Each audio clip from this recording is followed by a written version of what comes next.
Hello student, আশা করি আজকে সকলের ভূগোল পরীক্ষা খুব ভালো হয়েছে। কোশ্চেনও খুব সুন্দর হয়েছে, শর্ট কোশ্চেন ব্রড কোশ্চেন সবই কিন্তু কমন এসছে। তো আজকে শর্ট কোশ্চেনগুলো একটু আলোচনা করছি, তোমরা একটু উত্তরটা মিলিয়ে নাও। প্রথমে দেখো, বিকল্পগুলি থেকে সঠিক উত্তর নির্বাচন করো।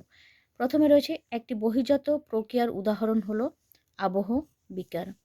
পার্বত্য হিমবাহের শীর্ষদেশে হিমবাহ ও পর্বতগাত্রের মধ্যে সংকীর্ণ গভীর ফাটলগুলিকে বলে বার্গস্টুন্ড।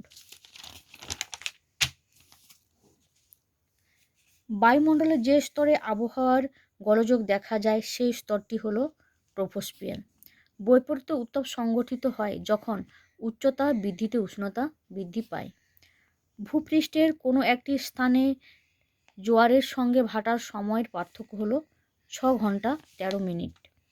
সমুদ্রের যে স্থানে উষ্ণ ও শীতল স্রোত উভয়ে মিলিত হয় তাকে বলে হিমপ্রাচীর। বিষাক্ত নয় এমন একটি বর্জ্য পদার্থের উদাহরণ হলো ধানের খোসা। ভারতের উত্তরের পার্বত্য অঞ্চলে অবস্থিত একটি লবণাক্ত হ্রদের নাম হলো প্যাংগং হ্রদ। ভারতের একটি মুখ্য বৃষ্টিছায় অঞ্চল হলো শিলং মালভূমি। ব্যাসল্ট শিলায় আবহবিকারের ফলে সৃষ্ট মৃত্তিকা হলো কৃষ্ণ মৃত্তিকা। ভারতের কেন্দ্রীয় কার্পাস গবেষণা কেন্দ্রটি অবস্থিত নাগপুর। বনজ ভিত্তিক শিল্পের একটি উদাহরণ হলো কাগজ শিল্প। ভারতের ডেট্রয়েট বলে পরিচিত চেন্নাই। উপগ্রহ চিত্রে নদী ও জলাশয় যে রং এর সাহায্যে নির্দেশ করা হয় তা হলো গাঢ় নীল। বিভাগ খ এখানে রয়েছে, বাক্যগুলি শুদ্ধ হলে পাশে সু এবং অশুদ্ধ হলে পাশে অ লিখতে হবে।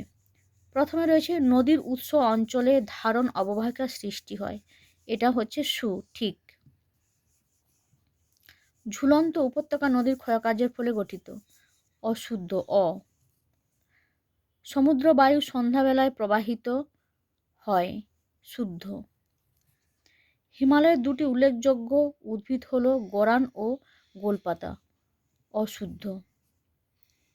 গোদাবরী নদী গ্রস্ত উপত্যকার মধ্যে দিয়ে প্রবাহিত, অশুদ্ধ।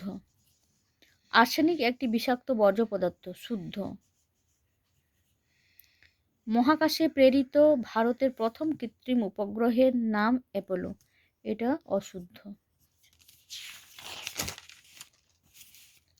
এরপরে রয়েছে উপযুক্ত শব্দ বসিয়ে শূন্যস্থান পূরণ করতে হবে। প্রপাতকূপ সৃষ্টি হয় জলপ্রপাত এর পাদদেশে, জলপ্রপাতের পাদদেশে। বায়ু প্রবাহ ও সমুদ্র স্রোত বিক্ষিপ্ত হয় কোরিওলিস শক্তির প্রভাবে, কোরিওলিস। নিরক্ষীয় অঞ্চলে পরিচলন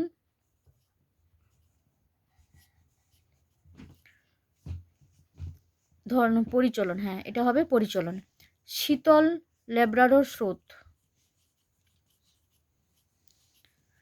স্রোতের প্রভাবে নিউফাউন্ডল্যান্ড অঞ্চলে শীতকালে তুষারপাত হয়। ব্যবহৃত ইনজেকশন সিরিঞ্জ একটি বিষাক্ত বর্জ্য। ন্যাপথা পেট্রো রসায়ন শিল্পের উদাহরণ, পেট্রো রসায়ন,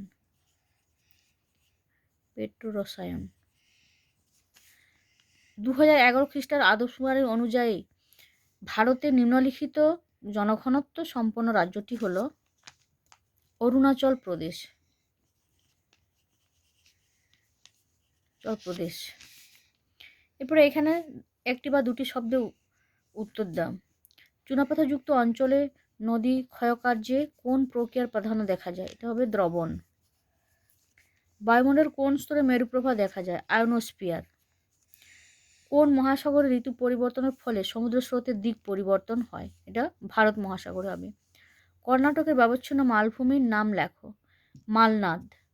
কোন শক্তিশালী ক্রান্তীয় ঘূর্ণিঝড়ের প্রভাবে 2020 খ্রিস্টাব্দে দক্ষিণবঙ্গ ক্ষতিগ্রস্ত হয়েছিল, আমফান।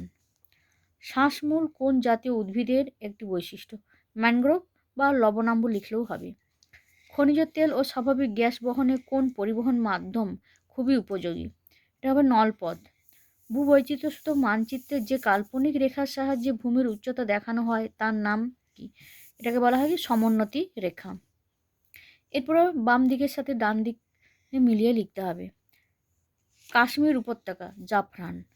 লুনি নদী রাজস্থান, রোডোডেনড্রন আলপীয় উদ্ভিদ, সালেম শঙ্কর ইস্পাত কেন্দ্র। এরপরে এখানে রয়েছে সংক্ষিপ্ত উত্তর, সংজ্ঞা রয়েছে, সবগুলো মোটামুটি কমন রয়েছে।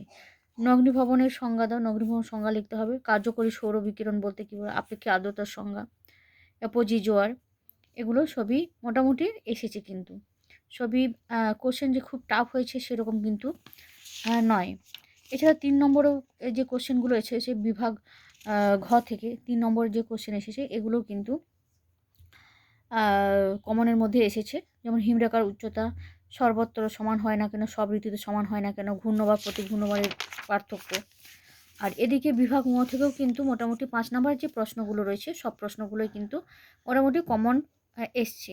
যেমন বায়ুর ক্ষয়কার্যের ফলে গঠিত যে কোনো 3টি ভূমিরূপ, বিশ্ব উষ্ণায়ন, ভূমধ্যসাগরীয় জলবায়ুর বৈশিষ্ট্য, সমুদ্র স্রোতের প্রভাব, এবং এখানে আঞ্চলিক ভূগোল থেকেও কিন্তু কোশ্চেন খুবই ভালো এসছে। ভারতের ক্রান্তীয় চিরহরিৎ, মরু উদ্ভিদ, আর ইক্ষু চাষ, কার্পাস চাষ, আর এদিকে রয়েছে পরিবহন ব্যবস্থা।